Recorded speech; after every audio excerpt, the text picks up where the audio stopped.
Please welcome Brad Pitt.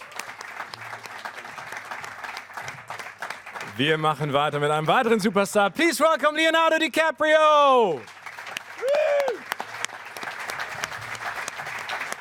The one and only Quentin Tarantino. The wonderful Margot Robbie. Last but not least, producer David Heyman. Right. Welcome. I'd done a little bit of research on the Manson family, but just before I was getting ready to do a deep dive and really start doing the research and really learning the whys and wherefores and learning more about them than I knew a lot, but I was going to now learn a whole lot more. But even the idea, I mean, the movie, you don't hear Charlie talk, but I wrote some scenes where you actually see Charlie. We shot him, we just didn't make the movie. But even to try to get to know Charles Manson enough that I could write his vocal rhythms. So I could write his speech patterns and write the way he talks. I was like, do I want to do that? Do I want to let these guys into my head like that? Do I want to know Charles Manson so well that I can write his speech patterns? And 4 or 5 years ago, I was like, I don't think so. And so I put it away and did something else. But then the material that I wrote, I liked so much that it just kind of, after that project was over, it gravitated me back to it. And then in between projects, I just kind of pushed the rock up the hill a little bit further.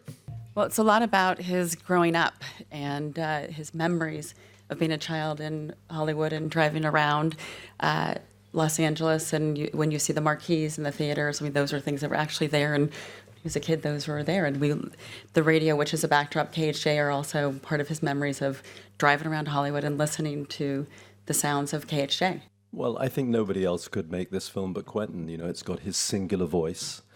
It is, as Shannon said, and as you indicated, an incredibly personal film. It's just so full of life and originality and freshness, and really, it is a film that could be made by no other.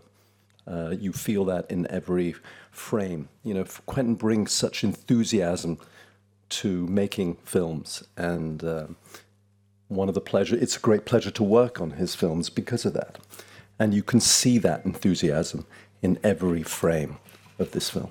I knew I always wanted to reach out to my idols, Quentin being at the top of the list, at one point in my life, and let them know how much their movies meant to me and affected, well, my career choice and my taste in movies. And I wrote Quentin a letter, but I held off for a couple of years. I didn't feel like I was really at the stage of my career where I felt like I was ready to reach out. I didn't think I was a good enough actor yet. And then I watched the first cut of I, Tonya, and I thought, okay, I feel like I've hit the point where I'm happy with my acting now. Now I'm going to reach out to my idol. So I wrote him a letter, and fortuitously it was great timing. It timed out nicely, and we met up. We spoke about Sharon. We spoke about the film. I got to read the script when it was done, and here we are. I just love the way he constructed the story of two sort of voyeurs, two guys that are on the outskirts of Hollywood, and giving us this incredible backstory of who these men were beforehand. The second Brad and I stepped on set, we had this incredible history together that we implicitly and I think instinctually knew. So we're able to infuse all that in sort of 2 or 3 days of their life, where you don't tell a full story, but we had this sort of silent understanding of our past. And that's what's so amazing about a journey like this, is trying to tell a story in a condensed time period like that, but all of us having that understanding of our own history. Quentin chose to tell the story of I guess, filmmaking process, television process through a stuntman, an actor at that time, which was much closer. But we all here, sitting here, rely on our friends specifically to survive this thing, to enjoy this thing, to negotiate our way through it. There's a lot of downtime, more downtime than actual action time, and so it was. It was pretty automatic for Leo and I, because we could just step right into that, and like Leo says, the backstory. There's probably 2 movies of prequels and backstory that Quentin laid out for us. So it was good fun. Right now, it's a really interesting time because you see the cinema experience shrinking, you see streaming exploding, the positive of that is we see this wealth of talent that's been on the sidelines all this time, this wealth of talented directors and writers and actors, and really gutsy storytelling is being embraced. So that is really, really fun to watch. What happens to the communal experience? We'll see. I don't think it'll go away, but it's certainly in a shift right now. But we go with the times, we go with the changes, and it's all right with me. I don't think it can ever go away. People will always, I believe, want to go out to movie theaters and have that experience. It is the greatest art form in the world.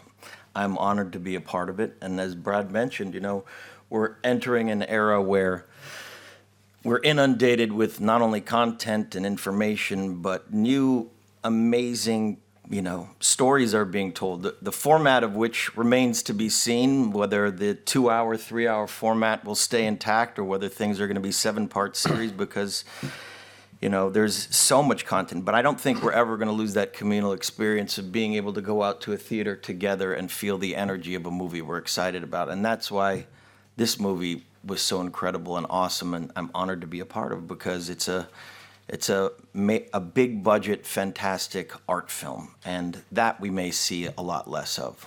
But that's why you guys got to keep going to the theaters and supporting films like this. Well, I mean, one of the things I like about driving with music, I'm sure everybody in the room has this feeling of like, you kind of feel like you're in the opening credit sequence of your own movie. You know, when you get to like when you can actually go kind of fast and like not stop and start, and you pick like the right song, you just, it feels like it's the Quentin movie, and this is the opening credits, and what's going to happen next is going to be a big adventure.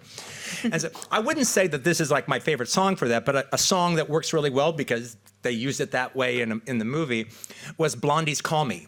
The way they used it, Richard Gere, you know, driving through Beverly Hills to call me. He was like, that was a great opening credit sequence. I actually have a playlist that's like songs that have been in Tarantino films. I listen to that a lot. You pick a good song. You pick a great song. I'm tuned to one channel, and that's 40s Junction, 40s music. Really boring. Really? Yeah. I got a friend You who can try to swing. Yeah, right. I know of someone who listens only to classical and then watches everyone on the street, and it's like comedy for him. When, So that was just like, when I'm in traffic, I listen to classical. Ah. You're like, calm. for the LA traffic. Yeah. I listen to stand-up comedy. That's my gig. That's his thing. We were blessed that we were able to shoot it in Hollywood and all around Los Angeles area, and that we got the incentive and that people were really on board. It's a very location-based movie, so we moved around a lot. Very rarely were we in any place. We started off for 2 weeks in one place, and then we were on the move the whole time. But we had a wonderful team who got it set up, our location, production designer, and everyone was really very fluid about getting it done and worked their butts off. We wouldn't be able to do what we did like next year. It'll be a little too much changed. We wouldn't be able to do it exactly as we did like even next year. Even as it was, things were changing during the shoot. So it was like we were on a bridge that was on fire, burning behind us. And we were just trying to get our stuff, and then the bridge would go away. And like, it was kind of that way through the whole 100 days of shooting. You got to understand, Quentin is a purist, so that means no CG. Everything, we're going to get everything in camera. So to see Hollywood Boulevard, even the stretch we did, what did we shoot? 4 blocks? They dressed. And then we came back a month or so later to do a few more blocks to piece that whole thing together so we could get the street. But what was stunning to see was the depth of detail that only comes from Tarantino.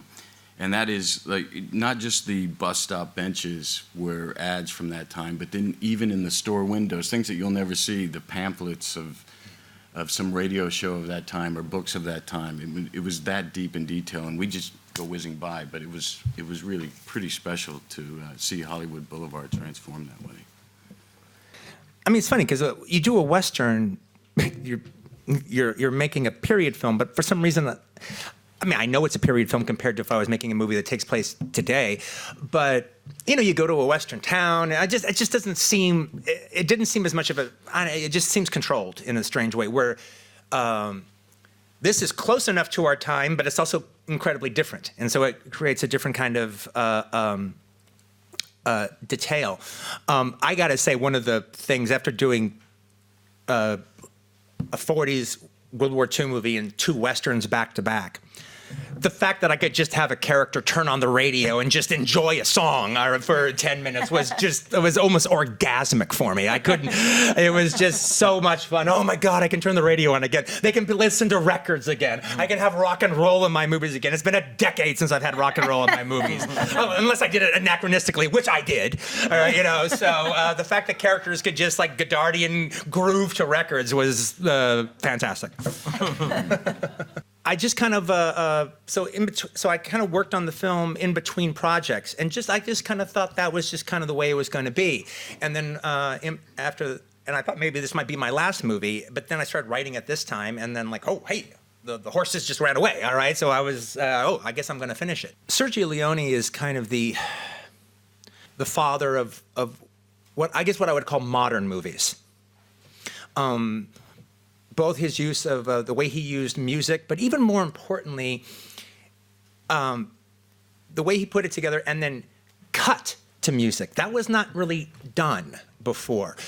People would do soundtracks, and even when they put like, you know, Rock Around the Clock or something in a movie, they wouldn't cut it to the movies. I mean, every once in a while it would sync up in a neat way, but it's not cut to it in this way, partly because they didn't know what the music was going to be until after the film was over. Well, Leone had Morricone write the music before the movie.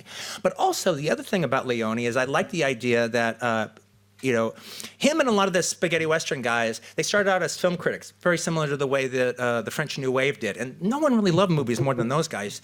And they loved Westerns, and I love the idea that they loved Westerns, but they knew they were making Western movies, so they wanted to do it their way, and I love that. And I also love the idea of thinking cinematically, thinking in terms of set pieces, the way Leone did, where it's like an 8-minute cinematic set piece that's just completely onto its own, or a 15-minute or a 12-minute. I mean, if you look at Once Upon a Time in the West, I mean, that is just a collection of set pieces, just connected to each other. Well, I love that. I love set pieces. To me, that's like, you know, that's when you know that you're sitting in a movie theater, you know, and then the film is just taking you over. And then, you know, like you're thinking Wolf of Wall Street, the Quaalude. Right. Sequence is fucking amazing, all right? And it's like 15 minutes, right at the end of a 3-hour movie, and I never want it to end. Thank you so much. We love your movies, and we love you guys being here in Berlin. Thank you so much, David, Margot, Quentin, Leonardo, Thank you, Megan. I feel so welcome. Shannon. Vielen Dank für Ihre Fragen. Have a wonderful premiere tonight. Thank you, guys. Thank you. Ladies and gentlemen, you're watching Hey You Guys! Hey You Guys, huh? Hey You Guys. Is that from the Goonies? It is indeed, yes. Nice. Hey